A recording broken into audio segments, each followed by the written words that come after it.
Hey, just had a little extra time tonight, so wanted to do a little update video on the bluing system.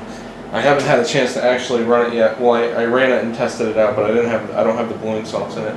But I do have the irrigation system set up now, and this is what it looks like. This tank is going to be the irrigation tank. This is going to hold all the water, and you can see the outlet down in the bottom of the tank there. And essentially that's just going to come out and you can see the tubing goes into my pump here. It's my pump, and we're just going to send it up into the tank. So essentially what I did was I rigged a little switch here. This will turn it on and off. So let's plug it in and I'll show you how it works.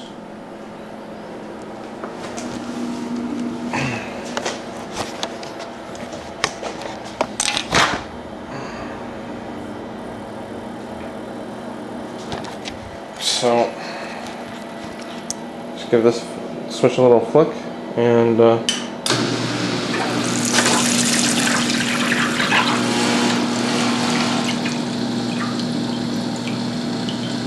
you can see the water filling right up in there. And that hole in the end of the tank is going to be the outflow, because this is going to be a continually flowing system. So that's how it runs. Runs pretty good, pretty happy with it. No leaks, no runs, no errors. So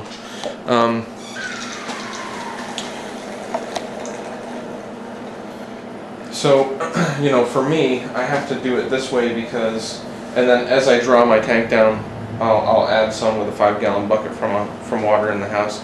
I live in the Northeast, and we get a bad winter here, and it's just totally unfeasible for me to leave my garden hose out and try to run this outside. It's just, water freezes instantly in the wintertime. So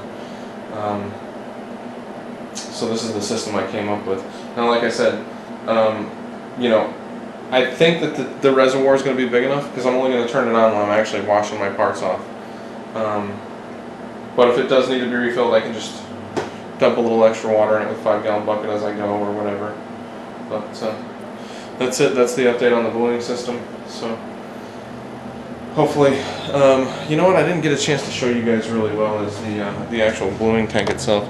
This is the exhaust system, the exhaust hood that I made for it. And give you guys a look inside, because I don't think you really got a chance to get a look in here. For my last video, it was kind of choppy because I used my phone. But there's the fan, and there's the louvers that we talked about, and that's just going to send that steam's going to boil up from inside the tank. It's going to boil up and it's going to send it right out. And maybe I can show you guys a little test of it, maybe even see what we can do here.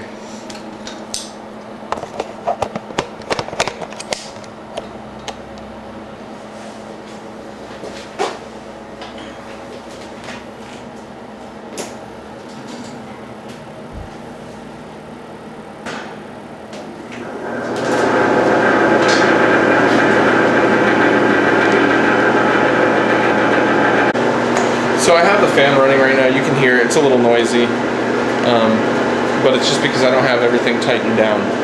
But what I'm going to do is I'm just going to take my torch and take a little piece of cardboard, light the piece of cardboard, and just show you how the fan, and the way I have the louvers designed, the way that the fan sucks the fumes into the louvers. So I'm going to point it up there.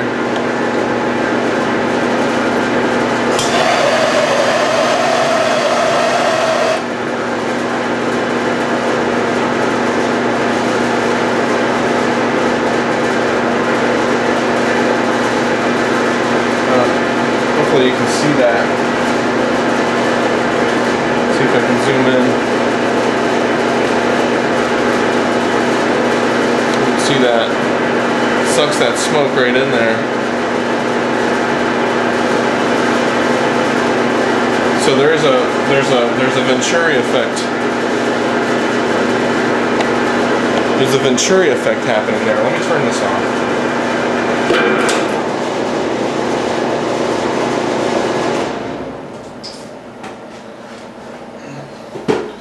this out. So you can see that that fan and the way I designed those louvers are going to do their job, because that hot steam is going to want to go up there. So you can see that the way that I designed that fan is a high volume fan, so it's pushing a lot of air, and when it goes through that channel, and the way that those louvers are on an angle like that, it makes it so it wants to suck that smoke in there. So you can imagine when that steam rises up inside the tank, it's going to want to go right up in there. And I already tested it out with water. In there, and it worked really good. So that's going to work out really well. So I'm pretty much 100% done with this. Just a few minor tweaks, and then I'm going to start gluing.